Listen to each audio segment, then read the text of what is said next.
부활절 아침입니다. 우리 함께 부활하신 주님께 예배하도록 하겠습니다. 모두 자리에서 일어나 주시지요. 옆에 분들과 우리 함께 인사하겠습니다. 주님 부활하셨습니다. 주님 부활하셨습니다. 네, 주님 부활하셨습니다.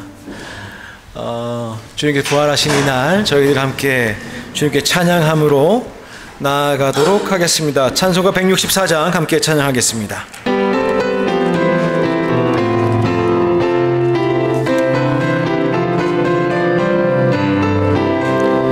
예수 부활했으니 할렐루야 은민 찬송하여라 할렐루야 천사들이 즐거워 할렐루야 기쁜 찬송 부르네 할렐루야 내 속하신 주 예수 할렐루야 선한 싸움 이겼네 할렐루야 사망 권세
부활하신 주님 앞에 한 공동체로 그리스도의 몸으로 서로 사랑하며 나아가도록 하겠습니다. 사랑의 나눔 있는 곳에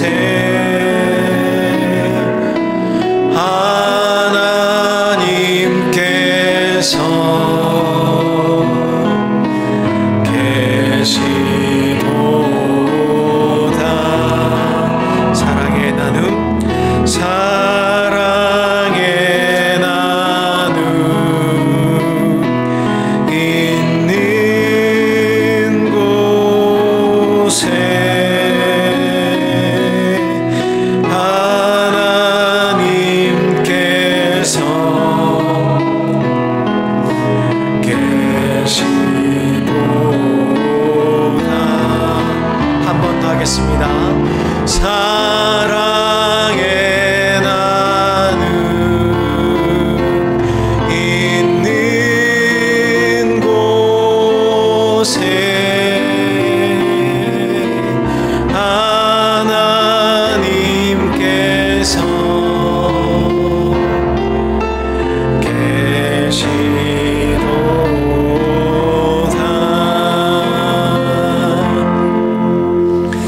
함께 기도하겠습니다. 그리스도께서 만일 다시 살아나지 못하셨으면 우리가 전파하는 것도 헛것이요 또 너희 믿음도 헛것이며, 만일 그리스도 안에서 우리가 바라는 것이 다만 이 세상의 삶뿐이면 모든 사람 가운데 우리가 더욱 불쌍한 자이리라. 그러나 이제 그리스도께서 죽은 자 가운데서 다시 살아나사 잠자는 자들의 첫 열매가 되셨도다. 아멘. 우리를 사랑하시는 주님, 우리를 사랑하셔서 이 땅에 오시고 십자가를 지시고 또한 부활하신 주님, 이 시간 그 부활하신 주님을 바라보며 함께 아름다운 교회가 예배의 자리로 함께 모였습니다. 이 시간 드린 예배 가운데 주님, 저희들로 하여금 부활하신 주님의 영광 가운데 있게 하시고 부활하신 주님의 능력으로 저희들 다시 한번 신앙이 일어나는 시간 되도록 역사하여 주옵소서. 주님께서 죽은 자 가운데서 첫 열매가 되셨으니 저희들 그 길 따라가는 주님의 성도들 되도록 이 시간 역사하여 주옵소서. 예수님의 이름으로 기도드리옵나이다. 아멘. 찬송가 165장 함께 찬양하겠습니다.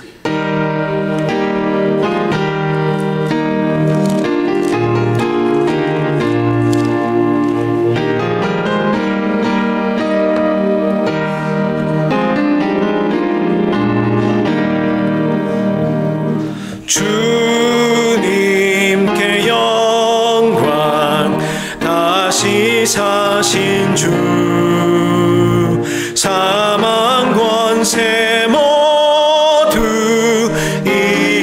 이기시었네. 흰 옷 입은 천사 돌을 옮겼고 누우셨던 곳은 비어 있었네. 주님께 영광, 다시 사신 주, 사망 권세 모두 이기시었네. 부활의 주님 나타나시사 두려움과 의심 물리치셨네. 주의 교회 기뻐 찬송하여라. 다시 사신 주님 죽음 이겼네. 주님께 영광, 다시 사신 주, 사망 권세 모두 이기시었네. 생명의 임금, 영광의 주님, 주님 없는 삶은 헛될 뿐이라. 주의 사랑으로 세상 이기고 요단 건너 본향 가게 하소서. 주님께 영광, 다시 사신 주, 사망 권세 모두 이기시었네. 교동문 133번입니다.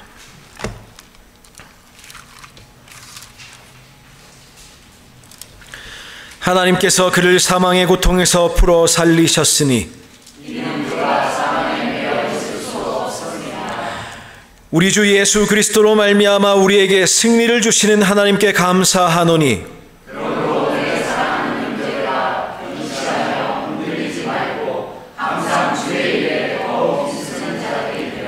이 말을 할 때에 예수께서 친히 그들 가운데 서서 이르시되 너희에게 평강이 있을지어다 하시니 그들이 놀라고 예수께서 이르시되 어찌하여 두려워하느냐? 어찌하여 마음에 의심이 일어나느냐? 내 손과 나를 보고 나인 줄 알아. 또 나를 만져보라. 영은 살과 뼈가 없으되 너희 보는 바와 같이 나는 있느니라. 그러나 이제 그리스도께서 죽은 자 가운데서 다시 살아나사 잠자는 자들의 전 열매가 되셨도다. 예수께서 이르시되 나는 부활이요 생명이니 나를 믿는 자는 죽어도 살겠고 무릇 살아서 나를 믿는 자는 영원히 죽지 아니하리니 이것을 내가 믿느냐? 이르되 주여 그러하리라. 주는 그리스도시요 세상에 오시는 하나님의 아들이신 줄 내가 믿나이다. 아멘. 함께 사도신경으로 우리의 신앙을 고백하겠습니다. 나는 전능하신 아버지 하나님 천지의 창조주를 믿습니다. 나는 그의 유일하신 아들 우리 주 예수 그리스도를 믿습니다. 그는 성령으로 잉태되어 동정녀 마리아에게서 나시고 본디오 빌라도에게 고난을 받아 십자가에 못 박혀 죽으시고 장사된 지 사흘 만에 죽은 자 가운데서 다시 살아나셨으며 하늘에 오르시어 전능하신 아버지 하나님 우편에 앉아 계시다가 거기로부터 살아있는 자와 죽은 자를 심판하러 오십니다. 나는 성령을 믿으며 거룩한 공교회와 성도의 교제와 죄를 용서받는 것과 몸의 부활과 영생을 믿습니다. 아멘. 모두 자리에 앉아 주십시오. 찬송가 167장 함께 찬양하겠습니다.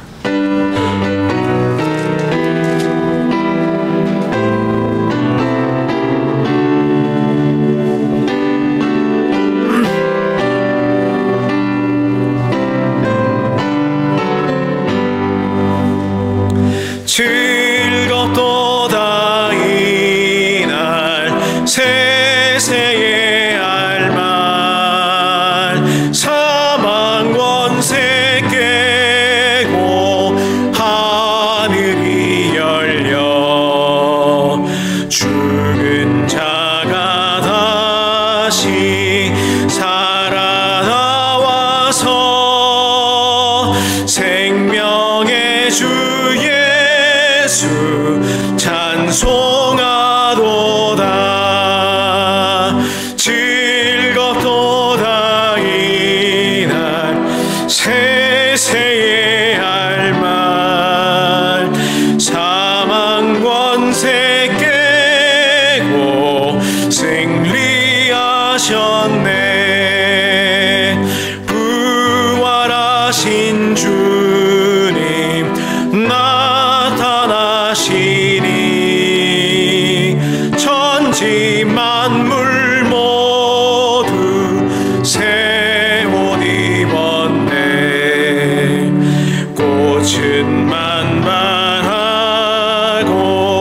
잎이 우거져 승리하신 주를 찬송하도다. 즐겁도다 이날 세세의 알말 사망 권세 깨고 승리하셨네. 생명의 주 예수 죽음 이기고 무덤 문을 열고 살아나셨네. 주의 말씀대로 이루어져서 사흘 만에 다시 살아나셨네. 즐겁도다 이날 세세의 알말 사망 권세 깨고 승리하셨네.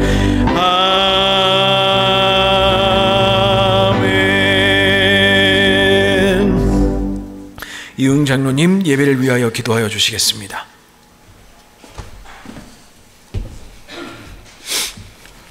기도하겠습니다. 나는 부활이요 생명이니 나로 말미암지 않고서는 하나님께로 올라올 자가 하나도 없다 하신 주님, 죽음을 이기시고 부활하신 예수 그리스도를 찬양합니다. 어둠을 밝히고 절망을 희망으로 바꾸신 주님의 부활을 기뻐하며 이 시간 저희들의 마음을 모아 예배하오니 저희들의 예배를 기뻐받아 주시옵소서. 주님, 주님의 고난과 십자가는 우리를 향한 크신 사랑이었고 영원한 생명과 새로운 시작이며 담대히 세상을 향해 나아갈 수 있는 능력이고 또한 세상을 이길 수 있는 놀라운 힘이며 영광스러운 하늘나라 백성 삼으신 은혜임을 기억합니다. 우리 모두 주님 닮은 삶을 살게 하여 주시옵소서. 불안과 걱정 속에 살아가는 세상 속에서 부활의 빛이 우리들의 가정과 일터 그리고 이 멕시코 땅 가운데 가득 비추게 하시고 두려움 대신 믿음을, 미움 대신 사랑을, 절망 대신 소망을 선택하는 삶을 살게 하시고 아직도 죄악의 그늘에서 헤매는 영혼들을 불쌍히 여기시고 돌이키게 하시어 부활의 주님을 믿고 영원한 천국의 소망을 갖게 도와주시옵소서. 주님, 우리는 연약하고 부족하지만 오늘 예배를 통하여 부활의 은혜가 우리 삶 깊은 곳에 새겨지게 하시고 우리의 마음에 희망이 샘솟게 하시며 믿음과 기쁨과 평안을 전하는 사람들 다 되게 축복하여 주시고 특별히 고통 가운데 있는 이웃들에게도 참된 위로를 전하는 우리 모두 되게 하여 주시옵소서. 이 시간 말씀 준비하신 목사님이 함께 하시어 주님의 부활의 참된 기쁜 소식과 새 계명 서로 사랑하라는 귀한 말씀을 전하는데 부족함이 없도록 성령의 능력을 더하여 주시옵소서. 주님, 이 예배에 참석한 우리와 여러 사정으로 참석지 못한 성도들 위해 함께 하시어 죄와 사망에서 우리를 구원하시고 우리에게 영원한 생명과 소망을 주신 주님의 사랑을 기억하며 모든 영광 부활하신 주님께 올려드리며 살아 역사하시는 우리 주 예수 그리스도의 이름으로 감사하며 기도드렸사옵나이다. 아멘.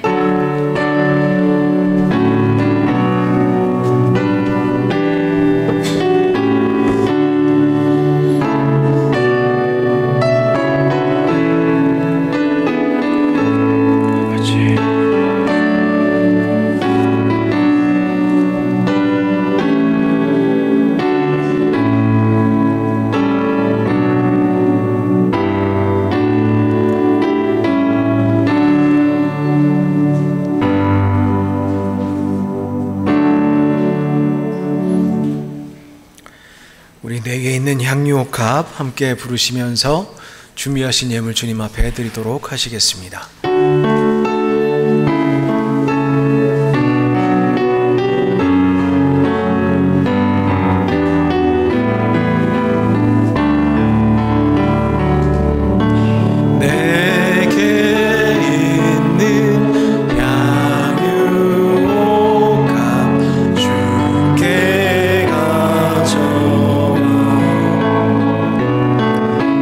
그 발 위에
주님 은혜만 이어가길 기도합니다.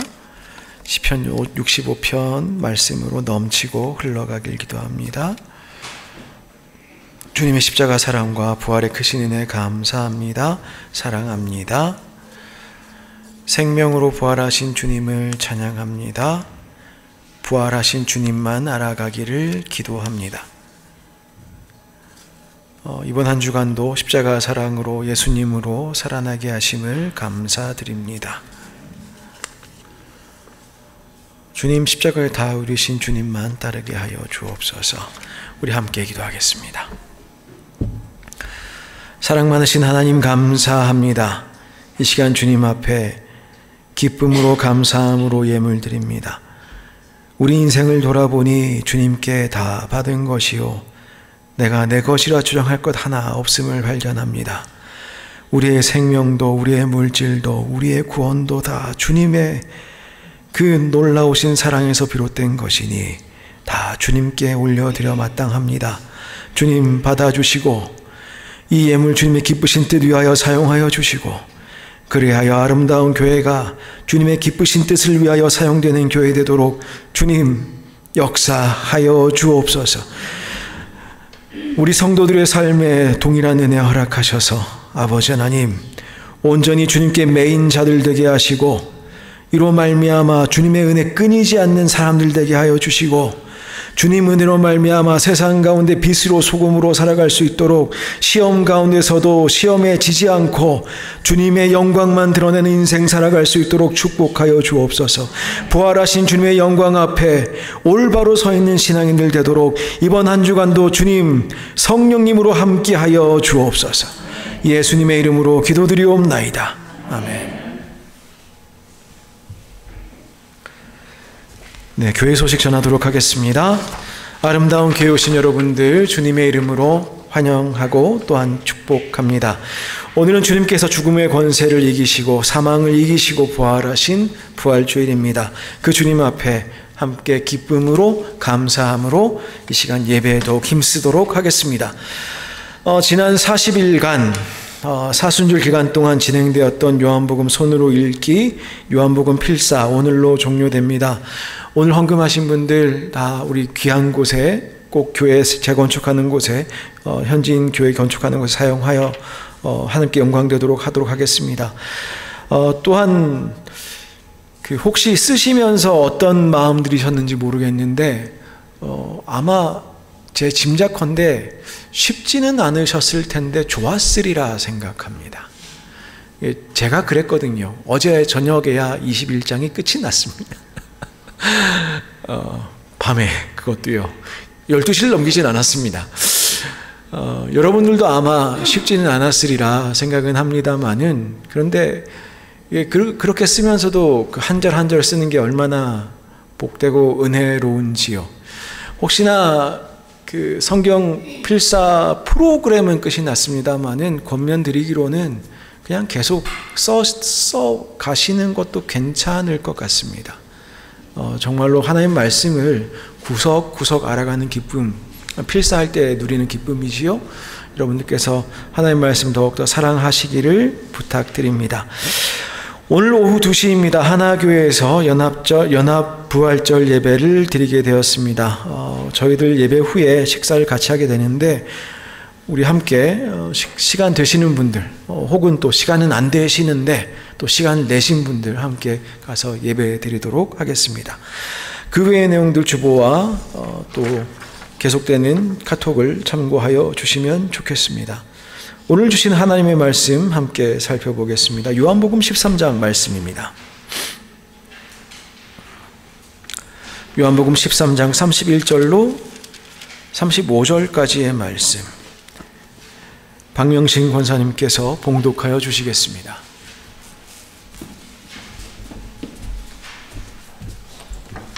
말씀 봉독하겠습니다.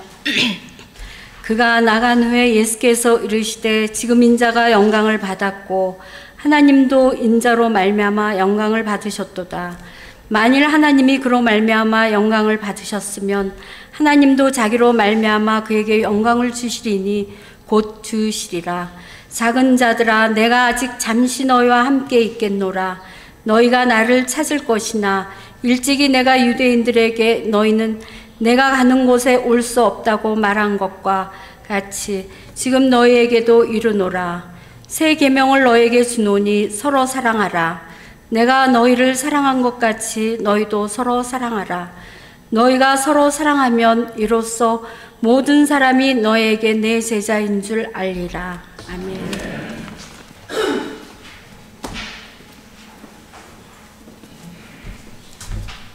함께 기도하겠습니다. 부활하신 주님, 오늘도 주님의 영광으로 우리를 덮으소서. 덮으시되 말씀으로 또한 저희들의 마음을 새롭게 하여 주옵소서. 이 시간 듣겠습니다. 주님 말씀하여 주옵소서. 예수님의 이름으로 기도드리옵나이다. 아멘. 네, 한 주간 평안하셨습니까? 고난주간 어떤 마음으로 한 주간 보내셨습니까? 십자가를 생각하고 살아가는 것이 사실 늘 그렇게 저희들이 살아가야 되는 것인데, 지난 한 주간 특별히 고난주간을 살면서 조금 그런 기회들이 많으셨기를 부탁을 드립니다. 그런데 그것이 어떨 때 보면 조금 부담스러울 때 있지요. 그 십자가를 생각하고 살아간다는 것이 굉장히 은혜로운데 또 한편으로는 좀 부담스러울 때가 있습니다. 십자가 앞에 있으면 왠지 죄책감이 드는 것 같고, 십자가 앞에 서면 내가 왠지 좀 연약한 것 같고, 이제 그런 생각들이 듭니다. 근데 오늘 주님께서 하신 말씀 들어보시면서 저희들 다시 한번 주님께서 우리를 얼마나 사랑하시는가, 부활하신 주님의 명령으로 이 세 계명을 다시 저희들 받으면 좋겠습니다. 지난 한 주간 저도 굉장히 의미 있는 한 주를 보낸 것 같습니다. 아름다운 교회에 와서 교회에 이렇게 자주 나온 적이 있었나, 그런 생각이 듭니다. 수요일 날 나왔지요, 금요일 날 왔지요, 토요일 날 왔지요, 주일 날 왔지요. 우리 사경회도 다 그동안 온라인으로 해가지고 사실 사경회 할 때 다 집에 계셨잖아요. 그러다 보니까 여러 성도님들의 얼굴을 수요일 날도 뵙고, 금요일도 뵙고, 토요일도 뵙고, 주일 날도 뵈니 사실 굉장히 좋습니다. 좀 자주 그랬으면 좋겠다, 이제 그런 욕심이 드는데, 제가 그런 욕심이 들면 여러분들의 삶이 힘들어질까봐 굉장히 자제하고 있습니다. 하지만 그렇게 모이는 것에서 함께 얼굴을 보고 이를 통하여 주님께 영광을 돌리는 것으로 저희들의 성도의 삶이 더욱더 깊어지길 원합니다. 그러기 위해서 저희들이 다시 한번 생각해 봐야 될 것 있는데, 그게 뭐냐면 주님께서 주신 계명입니다. 주님께서 뭐라고 말씀하셨느냐 하면은 서로 사랑하라. 그러면 세상도 너희들이 내 제자인 줄 알 것이다. 이 말씀으로 저희들 부활하신 주님의 음성으로 한번 받으면 좋겠습니다. 왜 그런가 하면 이 말씀이 이렇게 되어 있습니다. 그가 나간 후에 예수께서 이르시되 지금 인자가 영광을 받았고 하나님도 인자로 말미암아 영광을 받으셨도다. 여기서 말하는 영광이라는 것은 십자가를 지시는 것을 의미하는 것 같습니다. 앞에 그가 나갔다라고 하는 것은 유다가 나간 것을 의미합니다. 6월절 만찬을 함께 하시다가 이제 유다가 나갔지요. 유다가 나간 그 순간 예수님께서 하신 말씀이 지금 내가 영광을 받았다. 예수님께서 십자가를 지실 것을 이미 그렇게 말씀하고 계신 것이지요. 그런데 그 다음 32절은 또 이렇게 말씀하십니다. 만일 하나님이 그로 말미암아, 여기서 그는 인자를 말하는 것이겠지요. 말미암아 영광을 받으셨으면 하나님도 자기로 말미암아 그에게 영광을 주시리니 곧 주시리라. 이 말씀은 하나님께서 다시 한번 그 인자 되시는 성자 예수님을 영화롭게 하실 것이다. 만약 순차적으로 생각하자면 십자가와 부활 사건 두 가지로 지금 이야기하고 있는 것이 아닌가, 이렇게 저희들은 생각해 보게 됩니다. 근데 그때 예수님께서 하신 말씀이 아직 잠시 너희와 함께 있는데 너희들이 올 수 없는 곳에 내가 가는데, 이 말씀 승천하시는 것으로 생각이 들지요. 그래서 내가 새 계명 주는데 그게 뭐냐? 서로 사랑하라는 것이지요. 그러니 기독교인으로 살아가면서 우리들이 늘 생각하고 다시 한번 우리 마음속에 새기고 살아야 될 음성이 있으니, 그게 뭐냐? 십자가를 지시기 전에 예수님, 십자가에서 다시 살아나실 그 예수님, 승천하실 그 예수님, 그 예수님께서 부활의 영광의 그 예수님께서, 십자가 순환의 그 예수님께서 하신 말씀이 뭐냐? 서로 사랑하라. 세상엔 여러 종교들이 있습니다.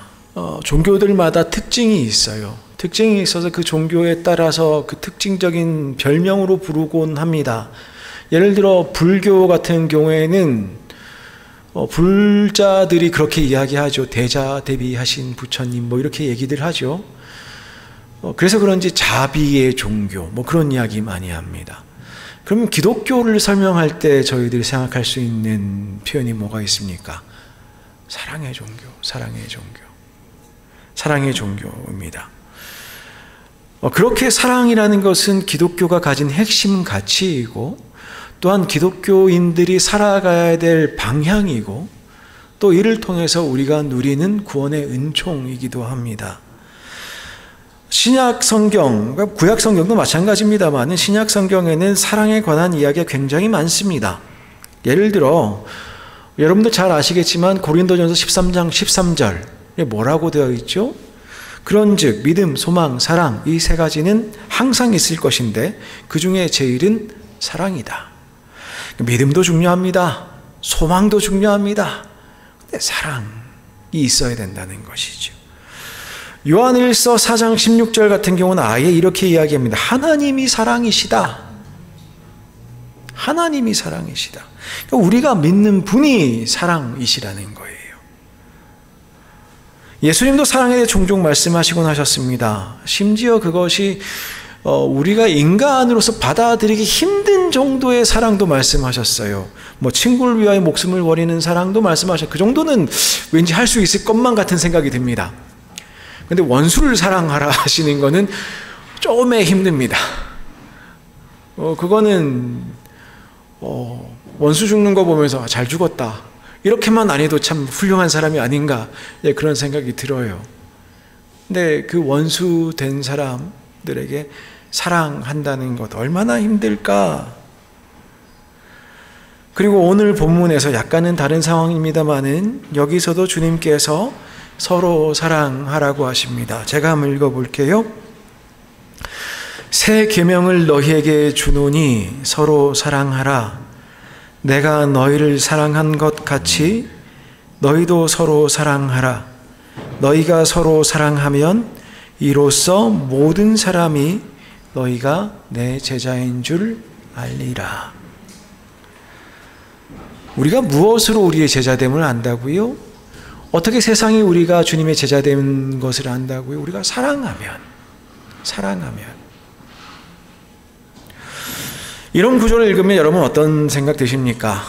우선적으로는 이런 반응이 나와야 정상이지요. 그 교회 안에서 우리 교인끼리 좀 사랑해야 되겠다. 그게 예수님 제자가 되는 증거구나. 실제로 그렇습니다. 오늘 본문 보시면 이건 제자 공동체에게 주신 말씀이에요. 니들끼리 좀 사랑해라.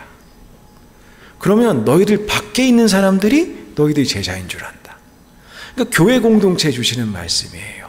교회 안에 들어온 사람들 어떻게 살아야 되느냐? 서로 사랑하라는 것이지요. 그래서 한 교회에 다니는 교인들끼리 서로 사랑하지 못하면 그거 좀 어렵습니다. 그거 교회라고 하기 좀 어렵습니다. 좀 저희들이 사랑이 부족함이 있을 수는 있겠으나 사랑해야 됩니다. 사랑해야 됩니다. 그런데 교인들의 관계, 성도들의 관계도 죄송한 말씀입니다만은 많은 경우에 형식적인 경우에 남아있는 경우들이 많고 또 어떤 경우에는 서로 미워하기도 하고 서로 적대적인 상황이 있기도 합니다. 사실이 그렇습니다. 그런데 그게 어떤 개별 교회만 그러느냐를 떠올려 보면 예전에는 한국 교회만 싸우는 줄 알았어요. 근데 그게 아니더라고요. 영국 가보니까요, 스코틀랜드 가보니까 스코틀랜드 교회도 싸우고요, 잉글랜드 가보니까요, 잉글랜드 교회도 싸우고요, 유학 온 친구들 보니까 독일에서 온 친구들끼리 싸우고요, 미국에서 온 친구들끼리 싸웁니다. 서로 생각이 다른데 싸워요. 신학자들이 또 얼마나 피 터지게 싸우겠습니까? 싸웁니다. 근데 그러한 싸움을 가만히 보면은 로마 가톨릭 교회가 부러울 때가 있는데 개신교회, 이른바 프로테스탄트들이 더 잘 싸웁니다. 아주 말씀에 대한 사랑이 커서 그런지, 진리에 대한 열정이 커서 그런지 더 잘 싸웁니다. 한편으로는 로마 가톨릭 교회가 부럽다는 것은 그겁니다. 로마 가톨릭 교회가 비록 우리가 동의하지 않는 부분들이 참 많습니다만은 그럼에도 불구하고 그들이 강조하는 것이 무엇이냐면 보편성. 우리가 신앙인으로 살아갈 때에 가져야 될 교회라는 그림, 보편적 그리스도의 몸으로서의 그 교회의 보편성에 대한 생각을 가지고 있다는 것이지요. 반면에 개신교, 프로테스탄트들은 개교회주의가 강한 특징을 보입니다. 이것도 굉장히 큰 강점이에요. 각 교회에 서로 충성하다 보니 각 교회에 잘 되기 위해서 애를 씁니다. 각 교회에 더 전도하기 위해 애를 쓰고요. 더 재정적인 상황을 위해서 더 같이 애를 쓰고요. 한마음이 잘 되는 것 같아요. 개별적으로 교회들 간에 말입니다. 이거는 가톨릭 교회에서는 좀 보기 힘든 것 같아요. 근데 문제는 이 다툼이 일어나면 잘 갈라집니다. 근데 이것도 사실은 또 강점이기도 했습니다. 지난 한 100년 동안의 역사를 살펴보면 프로테스탄트 교회들이 세계 곳곳에 성장하는데 성장하는 원동력 중에 하나가 뭐냐? 분열이에요. 갈라지면 갈라진 대로 또 성장을 합니다. 그러니까 2교회가 갈라지고 4교회가 되고 5교회가 되고 6교회가 되고 뭐 이렇게 되는데 근데 각각 또 다 성장을 해요. 지금은 좀 그런 형편이 아닙니다만은 지금 지나온 100년을 돌아보면 그렇다는 말씀입니다. 그래서 개교회주의로 말미암아 성도들이 남다른 열정으로 교회에 봉사하기는 하지만 우리가 교회를 바라보는 시각이 약간 기업 바라보는 것과 비슷하지 않은가라는 의심을 하게 될 때가 있습니다. 교회를 성장시켜야 되고 교회의 발전이 있어야 되고 그래서 오늘날 돌아보면 한국 교회가 참 성장을 많이 했는데 세상 사람들이 한국 교회를 보면 예수님의 제자인 줄 몰라요. 사랑이 없어서요. 그러니까 우리가 추구하는 바가 무엇인가? 우리가 주님으로부터 받아서 계명으로 지켜야 될 것이 무엇인가? 주님께서 원하셨던 것은 우리가 서로 사랑해서 빛과 소금으로 살고 사람들이 그 사람들을 보면 예수 그리스도의 제자들이구나. 근데 세상 사람들이 요즘 교회를 보면 이게 한국만 드린 이게 절대 아닙니다. 돈의 노예인 줄 알아요.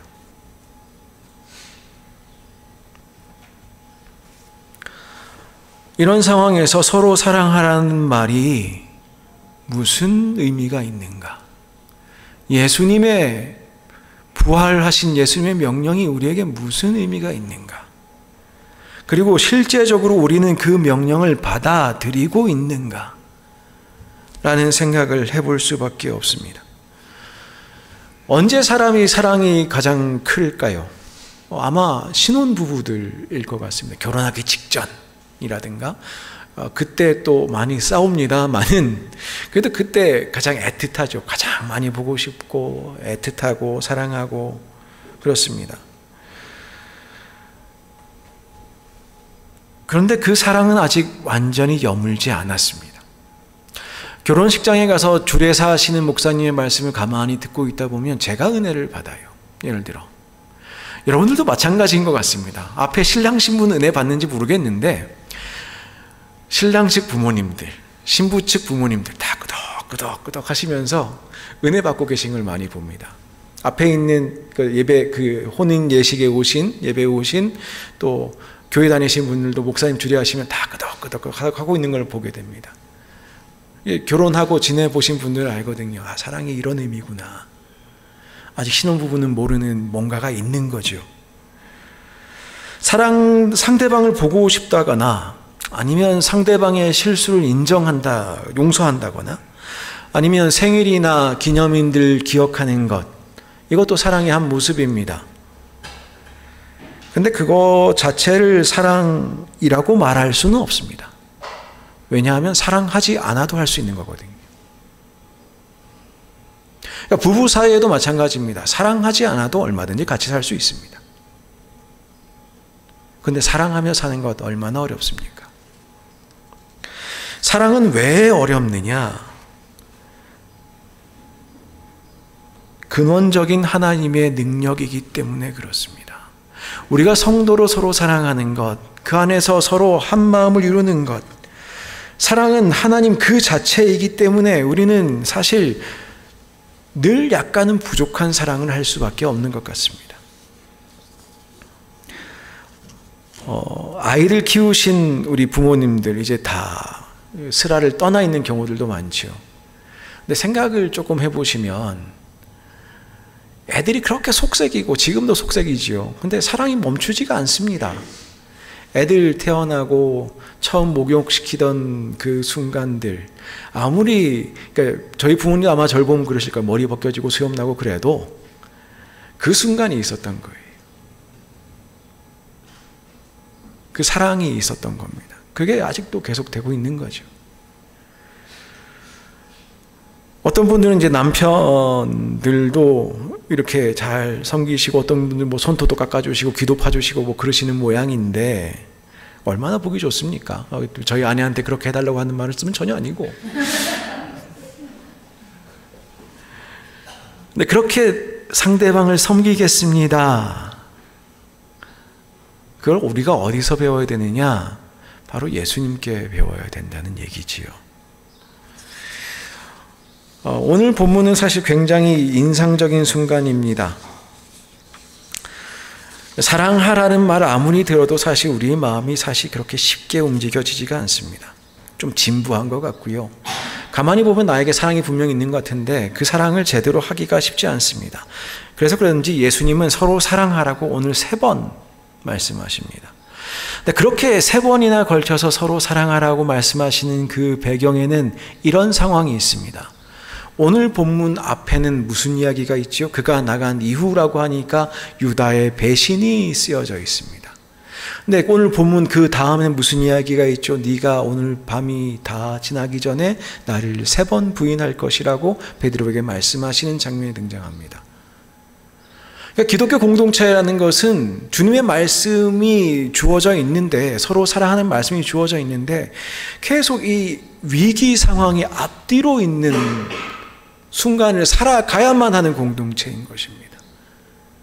예수님을 저버리기도 하고 예수님을 모른다고 하기도 하고 오히려 팔아넘기기도 하고, 그런데 그 가운데 있는 공동체는 어떻게 서로의 제자됨을 지킬 수가 있느냐, 이러한 세상 속에 어떻게 서로의 제자됨을 지킬 수 있느냐, 서로 사랑함으로써 지킬 수 있다는 것이지요.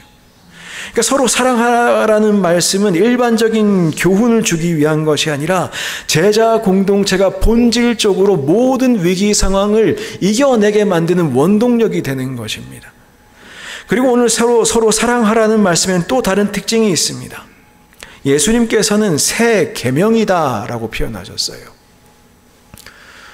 사랑이 어떻게 새 계명일 수 있습니까? 모든 종교가 사랑을 이야기합니다. 그런데 예수님께서 말씀하시는 사랑이 어떻게 새로울 수가 있습니까? 구약에도 주님께서, 하나님께서 말씀하실 때 사랑하라고 말씀하셨습니다. 예를 들어서 원수 갚지 말고 동포 원망하지 말고 내 이웃 사랑하길 내 자신같이 사랑하라. 나는 여호와니라. 하나님께서 이스라엘 백성들에게 레위기에서 그렇게 말씀하셨단 말이에요. 인류의 수많은 선생이로 하는 사람들도 사랑하라고 이야기했습니다. 비슷한 뜻으로 할 수 있는 말들을 많이 했습니다. 그런데 예수님께서 이 사랑을 새 계명이라고 하시는 것은 이것에 새로운 측면이 있기 때문에 그렇습니다. 만약 그것이 동일한 사랑이라면은 새 계명이라는 이름 붙일 필요가 없지요. 왜 그러느냐?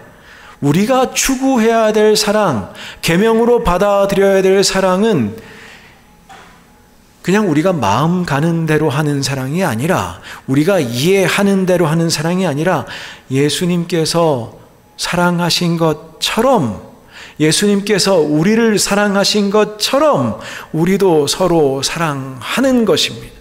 그렇기 때문에 그것은 계명이 됩니다. 다른 곳에서 배울 수 없는 계명인 것입니다. 이 사랑하라는 명령은, 이 계명은 이 사랑이 예수님이라는 그분 인격과 그분의 삶, 그분의 운명, 그분의 십자가, 그분의 부활, 그분의 승천과 단단하게 뗄 수 없이 연결되어 있음을 의미합니다. 우리가 추구하는 사랑은 그분께서 십자가에서 보여주신 바로 그 사랑을 의미하는 것입니다. 단순히 착하게 살고 양심적으로 살고 다른 사람 위해 헌신하고 윤리적으로 도덕가가 되어야 된다는 사실에 무게가 있는 것이 아니라, 그것도 중요합니다마는 예수님을 믿고 예수님으로 말미암아 거듭나고 예수님과 일치하는 삶을 살아갈 수 있느냐 없느냐라는 것이죠. 그래서 예수님의 사랑으로 말미암아 사랑할 능력이 샘솟느냐라는 것입니다. 예수님은 이렇게 말씀하십니다. 내가 너희를 사랑한 것 같이 너희도 서로 사랑하라. 그럼 여기 질문이 던질 수 있겠습니다. 아직 제자들은 예수님께 십자가 달리신 거 못 봤잖아요. 그럼 여기서 말하시는 내가 너희를 이미 사랑한 것 같이 사랑하라는 말씀은 어떻게 우리가 받아들일 수 있겠는가? 오늘 본문 조금 더 앞으로 가보시면 주님께서 제자들 발 씻겨주시는 장면이 등장합니다. 그렇게 사랑하라는 것이지요. 우리 부활절 때나 이제 성목요일이라고 하죠. 성금요일 말고 성목요일, 그때 이제 세족식 하거나 아니면 수련회 가서 세족식 하거나 그럴 때 있습니다. 참 민망하지요. 혹시나 발냄새가 나서 민폐를 끼치면 어떡할까 그런 생각 들기도 하고, 저도 그렇습니다. 약간의 그 곰팡이 균이 서식하고 있는 발을 가지고 있는 터라 그런 분들도 또 굉장히 좀 주저하실 수 있습니다. 한편은 굉장히 좋은데, 왜냐하면 또 그 세족식 할 때마다 또 그 권사님들 또 일일이 물을 다 데피세요. 꼭 그렇게 해서 뜨거운 물, 찬물 섞어가지고 뜨겁지 않게, 애들도 있으니까 그렇게 해야 된다. 그렇게 세족식 한단 말입니다. 사랑이 많이 느껴져요. 근데 그렇게 하라고 하신 예수님께서 하신 말씀은 이렇게 뭐라고 말씀하셨느냐 하면은, 내가 주 또는 선생이 되어 너희 발을 씻었으니 너희도 서로 발을 씻어 주는 것이 옳으니라. 내가 너에게 행한 것 같이 너희도 행하게 하려 하여 본을 보였노라. 주님께서 사랑하라고 말씀하실 때 내가 너희들 사랑한 것 같이 서로 사랑하라. 내가 너희들 발 씻어 준 것 같이 너희도 서로 그렇게 하라. 오늘 저희도 그냥 감정적으로 좋은 거 이야기하는 게 아니라 사회 문화적인 어떤 차원을 넘어서는 이야기입니다. 1세기의 발은 누가 누구의 발을 씻어주는 것이지요? 노예가 주인의 발을 씻어주는 겁니다. 선생이, 주가 노예가 되는 이야기입니다. 그렇게 서로를 사랑할 것을 주님께서는 명령하시는 것입니다. 예수님이 제자의 발을 씻기시면서 본을 보이셨다는 것은 성도들끼리, 제자들끼리 마치 내가 다른 사람의 노예인 것처럼 섬기는 자세로 사랑할 것을 요구하시는 것입니다. 이게 실제로 가능하냐? 작은 공동체 가능할 것 같다는 생각을 하면서도, 작은 공동체에서도 좀 잘난 사람이 있으면 또 잘난치 않은 거 보면은 또 그렇지가 않은 것 같기도 하고 그렇습니다. 선생이 노예가 되는 사랑, 하나님이 인간이 되시는 사랑. 그런데 이러한 노예적 태도는 세속사회에서는 그렇게 현실적이지 않습니다. 니체라는 사람은 그래서 기독교를 굉장히 멸시하는 투로 말을 한 적이 있습니다. 기독교는 노예의 도덕이다. 본인이 스스로 뭘 할 줄 모르고 늘 매여 있고 늘 다른 사람에게 매여 있는 그런 존재들이라는 것이죠. 헬무트 tillich라는 독일의 신학자가 있습니다. 이분이 무슨 말씀을 하셨냐면은, 우리가 어떤 가르침을 할 때 사랑하라는 말을 굉장히 일반적으로 그냥 이야기해버리면 그건 가연설적인 가르침이다라고 이야기했어요. 무슨 말이냐면은 현실적이지 않다는 거예요. 현실적으로 적용이 전혀 안 되는 이야기라는 것입니다. 어떤 사람이 사랑에 대해 설교를 듣고 감동적으로 말씀을 들어가지고 아프리카에 있는 굶는 아이들 위해서 그 헌금을 하고, 또 어려운 사람들이 있는 시설에 가서 또 뭐 씻어주는 그런 봉사를 하고, 교회에 열심히 봉사를 하고, 이런 사랑 충분히 할 수 있죠. 그런데 가만히 살다 보면 우리의 삶의 영역에서 사랑을 계속적으로 실천하는 것이 굉장히 쉽지가 않더라. 기업가는 다른 기업과의 관계 속에서 자신의 기업을 일구어 가야 합니다. 여기서 어떻게 사랑을 하는 것이지요? 학생들은 각각 학교에서 자기가 최선의 성적을 내기 위해서 공부를 합니다. 이 상황에서 어떻게 사랑을 하지요? 교회가 각 개 교회로 갈라져서 각 교회가 성장하기 위해서 애를 씁니다. 어떻게 사랑을 하지요?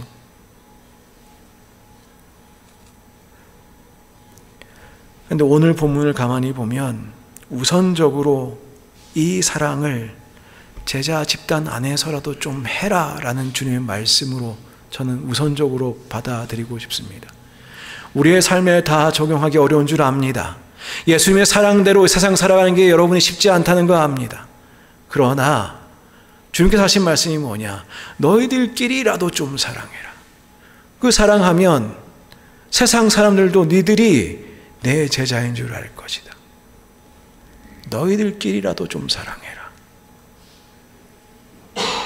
솔직히 말해서 세속사회만이 아니라 교회라는 공동체 안에서도 발을 씻겨주듯이 다른 사람을 좋게 여기고 섬기면서 그렇게 살아가기는 쉽지가 않습니다. 사람은 거룩한 일을 하면서도 세속적인 생각에 떨어지기 쉬운 속성을 가지고 있습니다. 교회 안에서도 우리들은 무의식적으로 경쟁을 하기도 합니다. 속상한 일이 실제적으로 일어나기도 하고 어처구니 없는 일이 발생하기도 합니다. 가끔 가다가는 남들을 무시하기도 하고 무시받기도 합니다. 잘난 체하기도 합니다. 그게 겉으로 크게 드러나지 않아도 느껴지면 속에서 얼마나 천불이 나는지요. 또 내가 그렇게 할 때도 많습니다.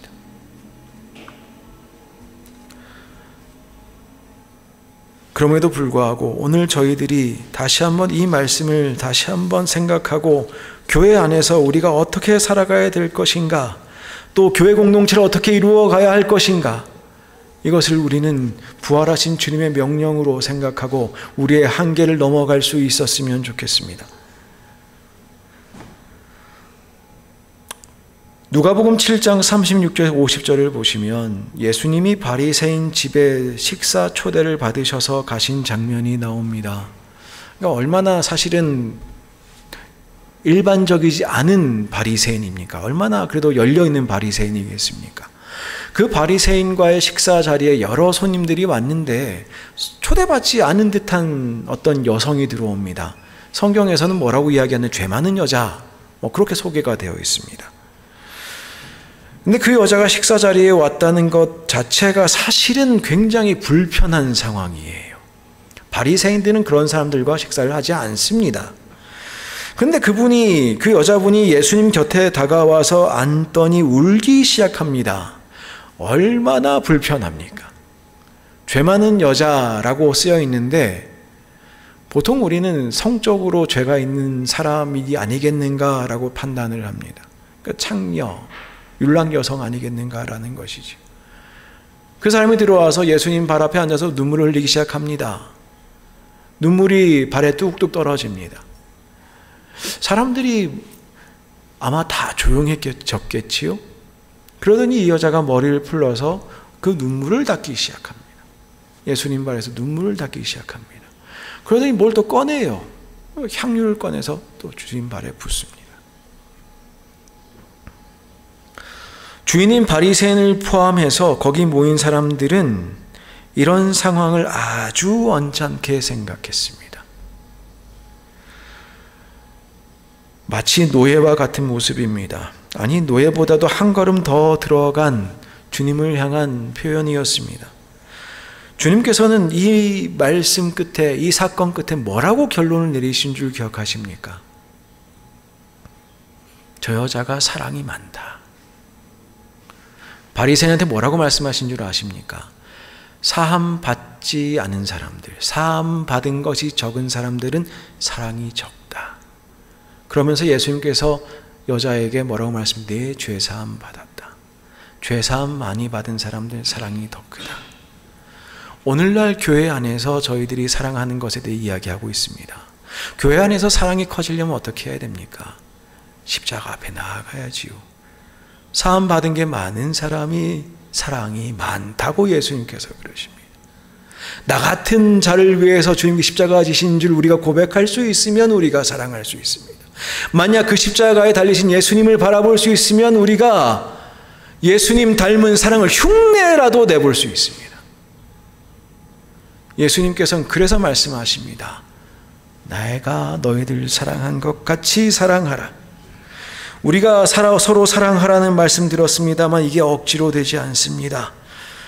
말씀을 사랑의 명령으로 받아들이는 것도 이상합니다. 그걸 윤리로 생각하는 것도 이상합니다. 근데 자연스럽게 나오는 예수님을 생명으로 경험한 사람들, 예수님의 죄사함을 우리 받아들인 그 사람들, 이 사람들의 삶에서는 그 사랑이 샘솟을 줄 믿습니다. 사랑이 많아질 것입니다. 그 사랑으로 우리는 주님도 사랑하고 이웃도 사랑하는 것입니다. 예수님께서 우리를 사랑한 것 같이 사랑할 수 있게 되는 것입니다. 말씀을 마무리 짓겠습니다. 부활하신 주님, 영광을 받으신 주님께서 오늘도 우리에게 말씀하십니다. 새 계명을 주노니 서로 사랑하라. 아름다운 교회는 서로 사랑하는 교회가 될 것입니다. 그리하여 사람들이 아름다운 교회를 보면 저기는 예수님의 제자들이 있는 교회,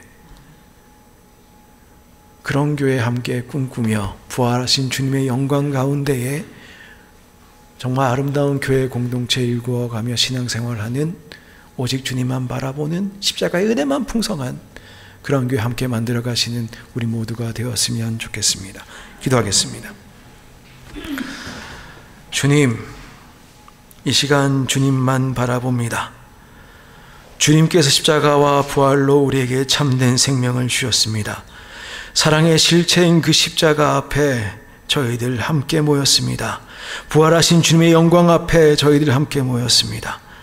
그 생명으로, 그 사랑으로 저희들 사랑하며 살도록 역사하여 주옵소서.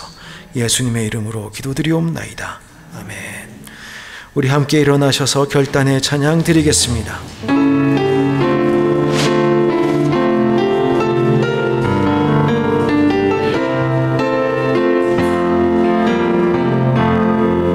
주의 말씀 앞에서 당신은 참된 예배자, 그토록 찾으시던 하나님의 기쁨, 이 세상을 향한 거룩한 생명빛 되어 이 세상을 위한 구원의 소망 되어 영원한 하나님의 나라 함께 세워가리. 주의 부르심 따라 당신의 삶을 드릴 때 세상은 당신 안에서 주의 영광 보리라. 이 세상을 이길 주님의 군사 되어 이 세상을 섬길 주님의 손과 발 되어 영원한 하나님의 나라 함께 세워가리. 아멘. 네, 파송의 말씀드립니다. 주님께서 부활하셨습니다. 그 주님께서 우리에게 사랑을 베푸셨습니다. 그 주님께서 우리에게 말씀하십니다. 그 사랑으로 사랑하라. 우리 주님 닮아가는 또 한 주 되셨으면 좋겠습니다. 주님의 사랑으로 사랑하며 살아가십시오. 이제는 우리 주 예수 그리스도의 은혜와 하나님 아버지의 크신 사랑과 성령님의 친밀하신 교제가 이 전을 나서며 주님께서 우리에게 주신 새 계명대로 그렇게 사랑하며 사랑받으며 살아가기로 다짐하는 모든 성도들 위해, 그들의 가정과 일터 위에, 또한 자녀들 위에, 우리의 조국 대한민국과 우리의 삶의 거처인 멕시코 위에 이제부터 영원까지 함께 계시옵기를 간절히 축원하옵나이다. 아멘.